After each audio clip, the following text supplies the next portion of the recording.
အနန္နာတဲ့ချစ်ခင်အမျက်နှိုးအပ်သောတတ္တဝသင်္ခါရတို့နဲ့ရှင်ကွဲသို့မဟုတ်တေကွဲကွဲကြရလိမ့်မယ်ဆိုတာကိုဟိုးရှိတုန်းကစပြီးတော့ငါဘုရားအထက်ထက်အခါကဟောထားပြီးမဟုတ်ပါလားတဲ့နော်တတ္တဝါတွေဆိုတာအမြဲထာဝရအတူတူနေကြရမှာမဟုတ်ဘူးအခိုက်အတန့်လေးပဲနေကြရတာပါဒါကြောင့်နေရာတော့အခိုက်အတန့်လေးမှာမေတ္တာတရားနဲ့တယောက်ရဲ့အကျိုးကိုတယောက်လိုလားပြီးတော့အကျိုးရှိရှိနေထိုင်နိုင်အောင်ကြိုးစားရမှာ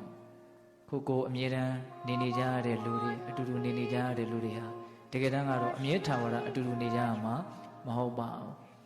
အဲ့ဒါလို့အမြဲထာဝရအတူတူနေရမှာမဟုတ်ဘူးဆိုတဲ့ဒီအမှန်တရားကိုစဉ်းစားမိခြင်းဒီပင်လျင်ဆက်ဆံရေးကိုပို့ပြီးတော့ပြည်လေနိုင်စေတယ်လို့ဦးဇင်းထင်တယ်ဟုတ်လားဒါခဏပဲဆိုတဲ့အတွေးဟာနေရာတုံးကလေးဆိုတဲ့အတွေးကစိတ်ကိုနူးညံ့သွားစေတယ်တိမ်မွေ့သွားစေတယ်